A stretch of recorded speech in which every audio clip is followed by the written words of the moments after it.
There once lived a young princess in a beautiful palace together with her father, the king of the country. The princess lacked nothing. She had nice, beautiful clothes, lots of toys, and she also used to spend lots of time playing with her cat. One day, she got very angry because the king, her father, asked her to clean up her room. And she didn't want to. She had lots of servants and maids for that purpose, and she didn't need to do all the work. I know what I'll do. I'll make them sorry that they asked me to do the work. I'll leave, run away from home, and leave all the mess in my room. The princess began to rummage in her drawers to try to find some old clothes, and those clothes she didn't need she threw on the floor. Finally, she found what she needed and dressed as if she was one of the peasants in the village. Then quietly, she left from a secret door at the back of the palace.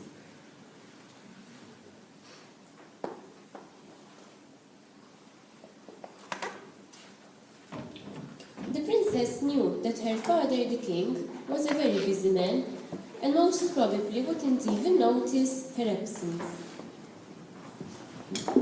After walking a few miles, the princess found herself near a marketplace where lots of people were either buying or selling things.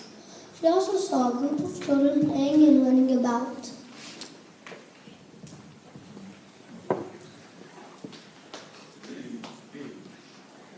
Look at those children.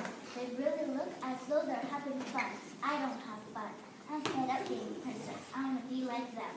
After a while, the children ran up to the girl and invited her to play with them.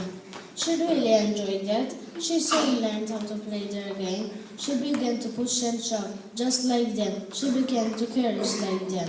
When she missed the ball, and when she fell right into a puddle of mud, just like the rest of them. All of a sudden, a young girl ran up to them, saying, Come, quick! Something big is happening up the road.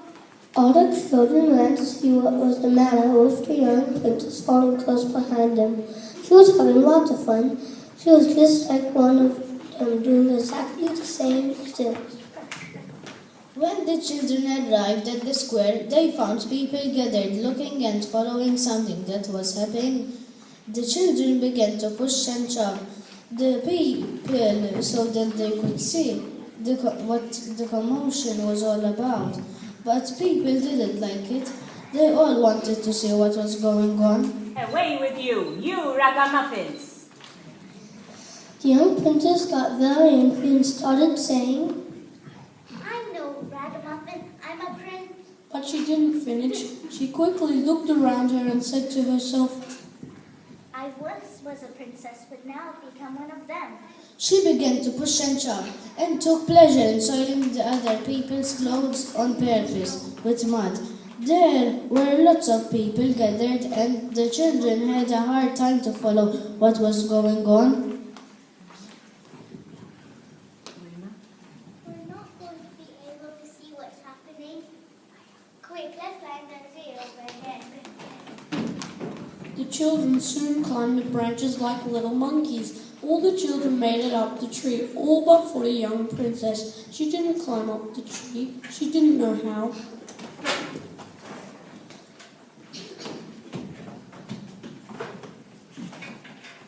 Yes, I can climb the tree. Yes, I can. She managed to climb a few branches, but unless her skirt got caught in a branch, she stumbled and fell heavily on the floor below. Everyone was looking at her and the children started laughing at Come on, climb up. They are coming. The young princess didn't know what was happening. She was both her knees and also her feelings. She just wanted to cry. But she realized that the children wouldn't have cried if the same thing happened to any of them. They were tough, and she was now one of them, so she decided not to cry, but she started cursing instead. At last, she managed to climb the tree. What's happening? Who's coming? The king is coming! princess stretched to have a better view and be able to see the king. She saw lots of important people and noblemen. Then she saw him, the king, how handsome he looked. Long live the king! Long live the king! All the people bowed down in front of the king as a sign of respect. Only the king stood. Then one of the children said, Look, we can raise the king from up here. Let's burn something. Stop! Please stop! Please, Why not? please, my He's my father. So? They ignored the young princess and started throwing garbage at the king. Stop! Why sit Oh yeah! Look at you! You're one of us. You don't have a father. She looked at her father and saw him wiping himself off. He turned around and looked up the tree right where she stood. All the while the children were hurling insults at him. She felt shame. She didn't want him to see her in the children's company. They were bad company for her. She quickly climbed down the tree and ran back to the palace. She was crying as she ran. At one point, she stopped and noticed that she was hurt. When she fell out of the tree and began to cry harder and louder, she felt afraid and all alone. When at last she arrived at the palace, she tried to enter the secret door from where she had escaped earlier, but noticed that it was locked. She tried other doors, but they were all locked as well.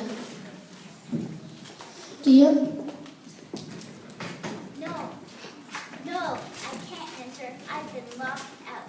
The palace is not my home any longer. But where can I go?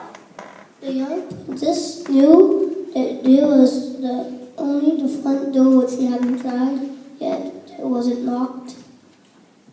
I can't enter the front door because everyone will see how foolish I was and know that I'm one of them. So the young princess waited and waited and tried to think of a way of getting out of the situation.